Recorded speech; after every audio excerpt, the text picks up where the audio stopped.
London, 1888. The foggy streets were filled with fear and trepidation as a shadowy figure emerged from the darkness. Jack the Ripper, the most notorious serial killer in history, had arrived. The city's Whitechapel district became the gruesome stage for his heinous acts, captivating the world with a chilling mystery that would endure for decades. It all began in late summer. 5 prostitutes, Mary Ann Nichols, Annie Chapman, Elizabeth Stride, Catherine Eddowes, and Mary Jane Kelly fell victim to Jack's brutal rampage. The Ripper's modus operandi was consistent. He targeted vulnerable women of the night, slashing their throats and mutilating their bodies with surgical precision. Jack the Ripper typically began his attacks by slashing the throats of his victims.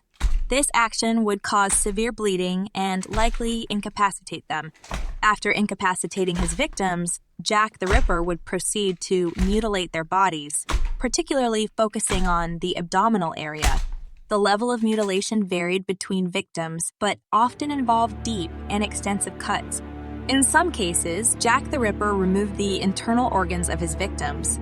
This gruesome act, known as evisceration, included removing organs such as the uterus or kidney. The precise motivations behind these actions remain unknown. After killing his victims, Jack the Ripper sometimes continued to mutilate their bodies. This suggests a degree of sadism and a desire to further degrade his victims. The terror he unleashed upon London was unparalleled. The news of the murder spread like wildfire, gripping the public's imagination. Panic and paranoia consumed the streets, as anyone could be the next victim. The city was in a state of frenzy, and the hunt for the Ripper was on. The police, led by Inspector Frederick Aberline, faced a daunting task. The investigation was plagued by a lack of modern forensic techniques and a dense web of suspects. Countless individuals were questioned, from doctors to butchers, from sailors to aristocrats, but Jack remained elusive. As the body count rose, the public's fascination with the Ripper intensified. Newspapers fueled the frenzy, publishing sensationalized articles and sharing tantalizing theories. The city was captivated by this macabre dance between a killer and the authorities, desperately trying to apprehend him. One of the most compelling pieces of evidence came in the form of a letter. Signed Jack the Ripper, it arrived at the Central News Agency, claiming responsibility for the murders. The letter sent shockwaves through London and ignited a race to decipher the identity behind the menacing alias. In an unprecedented move, the police decided to release the letter to the public, hoping that someone would recognize the handwriting. It was a risky gambit that would ultimately yield no solid leads.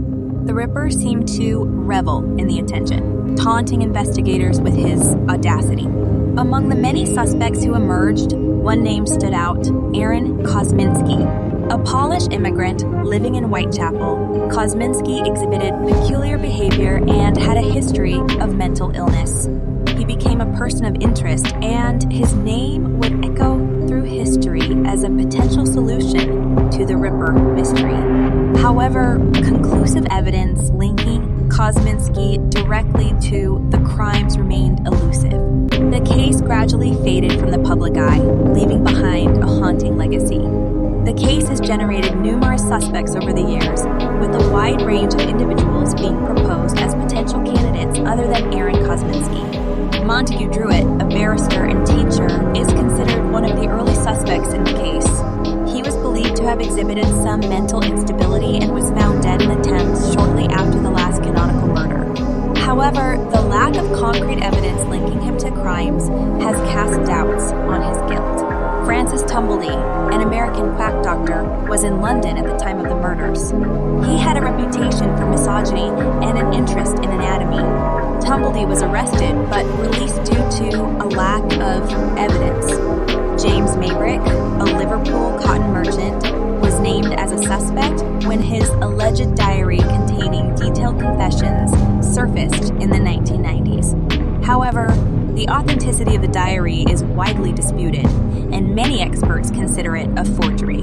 Walter Sickert, an artist, has been suggested as a suspect based on his alleged interest in the Ripper case and the similarities between his paintings and the crimes. However, no concrete evidence has linked him definitively to the murders. Other names include Michael Ostrog, George Chapman, and even Prince Albert Victor, the Duke of Clarence. Due to the lack of definitive evidence in the passage of time, the true identity of Jack the Ripper remained a mystery. Jack the Ripper became a symbol of unsolved mystery, the embodiment of evil prowling in the shadows. Decades passed, and the Ripper's identity remained a subject of speculation and conjecture. The case attracted countless amateur sleuths and professional investigators, each presenting their own theories and suspects. But it seemed that the truth would forever elude them. Then, in 2014, a breakthrough occurred. Forensic scientists conducted a groundbreaking analysis of a shawl allegedly belonging to one of the Ripper's victims, Catherine Eddowes. The shawl contained DNA evidence that could be extracted and analyzed using modern techniques. The results were astonishing. Traces of DNA matching both Eddowes and a descendant of Aaron Kosminski were found on the shawl. It was the first tangible connection between a suspect and the crime scene, a tangible link to Jack the Ripper himself. The revelation sparked heated debate among historians and experts. Some questioned the validity of the findings, while others saw it as a long-awaited resolution to the case.